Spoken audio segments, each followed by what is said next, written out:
What's up, guys? Today we're going to check out a possible future classic, Gladiator 2 on 4K UHD. I'm not here to talk about how good or bad the movie is.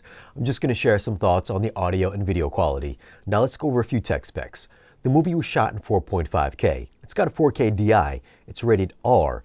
Runtime is 148 minutes. Aspect ratio is 239:1, and the audio is in Dolby Atmos. Before we take a look at the audio and see how active this mix is, if you don't know what the Atmos viewer is, you can find a link down below in this video's description that tells you all about it, what it does, and where to get it. You can also find a list of all the gear that I use for these 4K reviews down there as well. Now, jumping over to the Atmos viewer, we can see that this has a fully dynamic mix that uses all 18 of my speakers. And that's with 6 top channels, wides, and dual surrounds. Here at 1 hour, 19 minutes in, there's arrows being fired through the lower channels, the crowd cheering in the top channels, with music filling in the background. And this is what it's like for the 3 or 4 maybe really big action scenes. So you will get a fully immersive experience. I don't think the mix had anything really stand outish, but it did deliver on the atmospherics of what Atmos is supposed to deliver. The quieter non-action scenes remained mostly in a 7.14 configuration, with some light extension up top. Now, one thing that I noticed watching this at home compared to when I saw it in IMAX was that the bass was much lower than what they did in the IMAX theater. I was actually so impressed with what I heard at the theater that I had to take a reminder note for me to not forget to mention it when watching it back at home. If you saw it in IMAX, you would know that the very first battle in the movie had so much bass that it was borderline overbearing. And that definitely didn't make the home release. The bass was still fine for what it was, but the big drum beats or when things were blowing up just never really pushed my subwoofers. And thank you to Kaleidoscape for providing me with this copy of Gladiator 2 so I can bring you, the home theater movie loving community, this 4K review.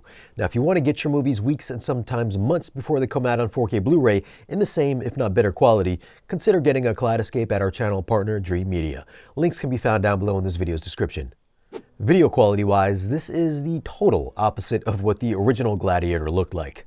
The 2000 Gladiator was shot on 35mm, so there was a healthy amount of film grain, whereas in part 2, this was shot digitally and it does have a very clinically clean, grain-free image. I know it's not fair to compare the two, but if you were to watch both of these back to back, it just feels like visually they're not connected in any way. And I know that this wasn't shot in high frame rate, but there are a few scenes. I believe one of them is in the dream world or whatever world that he might be in at the time. The motion in that scene looked just overly smooth, almost like it was a made-for-TV movie type of thing. And by the looks of it, a couple of the nighttime shots, it just looked like they put a blue filter over the lens and said it was night.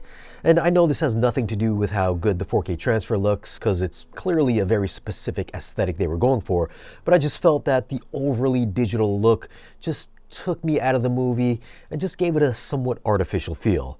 That, with the CG digital zombie monkeys, made me feel like this was a few steps down from the original movie. And I also kind of felt like it didn't feel as epic as the 2000 Gladiator. However, if you do prefer your movies to be grain-free, then you will probably love the way this movie looks.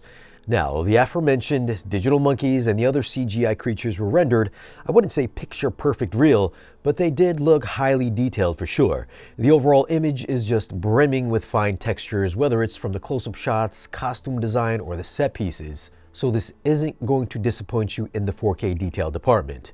As for the HDR, it's got a max CLL of 495 and a max FALL of 316, so this isn't exactly a really bright movie. The color palette is mostly earthy tones with shades of browns, sepia tones, and muted colors. Specular highlights have a bit of sparkle during the daytime scenes from reflections off of water or the sun peeking out from the clouds, but nothing that's really going to test your display's HDR nits. And the black levels looked good, offering up some solid contrast with plenty of shadow detail. This is a fine looking 4K transfer with oodles of details with reserved HDR, so I'm going to go with a 9 for video. For audio, this had a very solid atmospheric mix. It fully engulfs my space, but the only thing that really is keeping this mix down is going to be the lackluster bass response. But other than that, I'm going to go with a 9.1 for audio. Now, this was based on the Kaleidoscape version of the movie, which comes in at 95 gigs in Dolby Vision and 85.9 gigs in HDR10, which is the version that I watched. If you're holding out on picking this up on 4K Blu-ray, that is supposed to come out on March 4th, which is still a couple months away. Or you can just grab it now on the Kaleidoscape in the same, if not better quality. And 95 gigs in Dolby Vision is pretty huge. I would be very surprised if the disc version is going to be that big.